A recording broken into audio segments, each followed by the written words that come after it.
Dear viewers, আপনি আপনার বিকাশের যে স্টেটমেন্ট, সেই স্টেটমেন্ট এখন কিন্তু আপনি ডিটেলস সব কিছু দেখতে পারবেন। অর্থাৎ বিকাশের চাইলে আপনি একদম শুরু থেকে 5 বছর পর্যন্ত, অর্থাৎ আজকের দিন থেকে শুরু করে 5 বছর পর্যন্ত, পিছনের 5 বছর পর্যন্ত স্টেটমেন্ট আপনি দেখতে পারবেন।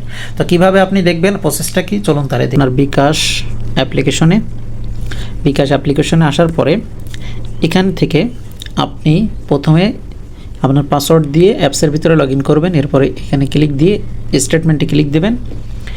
স্টেটমেন্টে ক্লিক দিলে আপনি এখান থেকে কতদিনের স্টেটমেন্ট নিতে চাচ্ছেন সেটার জন্য আপনি স্টেটমেন্ট রিকোয়েস্ট সমূহ এখানে ক্লিক করবেন। এখানে ক্লিক করার পরে আপনি নতুন স্টেটমেন্ট নেওয়ার জন্য এই যে নতুন স্টেটমেন্ট রিকোয়েস্ট এটাতে ক্লিক করবেন। এরপরে এখানে দুটো অপশান, একটা হচ্ছে সংক্ষিপ্ত স্টেটমেন্ট, বিস্তারিত স্টেটমেন্ট, যে কোনো একটাতে ক্লিক করলেন। ক্লিক করে আপনি গত 30 দিন, 180 দিন, এরপর হচ্ছে 1 বছর নির্ধারিত সময়কাল, আপনি চাইলে 5 বছর পর্যন্ত স্টেটমেন্ট এখানে নিতে পারবেন। তো আমরা 180 সিলেক্ট করলাম, করে এই যে কনফার্ম করুন, জাস্ট এখানে ক্লিক করলাম, করে এরপরে বলছে কনফার্ম করুন, আমরা আবার কনফার্ম করলাম।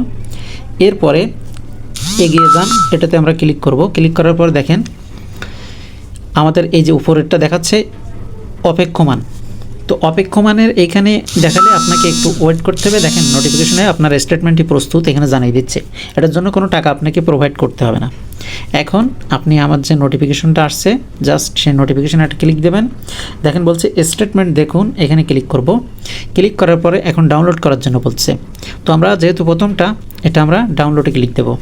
ডাউনলোডে ক্লিক দিলে একটা স্টেটমেন্ট আপনার ডাউনলোড হবে। যে দেখেন ডাউনলোড ফাইল, এটাতে ক্লিক করব। ক্লিক করার পরে আপনার বিকাশ অ্যাকাউন্টটা যে নাম্বার দিয়ে হচ্ছে খোলা, সেটা হচ্ছে আপনি পাসওয়ার্ড হিসেবে এখানে ইউজ করবেন। তো এইখানে হচ্ছে এখন জাস্ট আপনি যদি আপনার পাসওয়ার্ডটা এখানে দিয়ে দেন, দেওয়ার সাথে সাথে কিন্তু আপনি দেখতে পারবেন। তো আমরা আমাদের পাসওয়ার্ডটা দিয়ে দিচ্ছি। পাসওয়ার্ড মানে হচ্ছে আপনার নাম্বার, আপনার বিকাশ অ্যাকাউন্টের নাম্বার। তো আমরা আমাদের নাম্বার দিয়ে জাস্ট ওপেনে ক্লিক করলাম। ওপেনে ক্লিক করলে দেখেন এখানে আমাদের স্টেটমেন্ট কিন্তু দেখা যাচ্ছে। ঠিক আছে? তো এভাবে চাইলে আপনার স্টেটমেন্ট এভাবে খুব সহজে আপনি দেখতে পারেন। আপনি ব্যাংকের কোনো ইয়াতে আপনি চাইলে এটা জমাও দিতে পারেন। তো এভাবে খুব সহজেই কিন্তু আপনার ইনফরমেশনটা আপনি দেখতে পারবেন। আশা করি ভিডিওটা ভালো লাগবে। অবশ্যই আপনি শেয়ার করে অন্যদের দেখার সুযোগ করে দেবেন।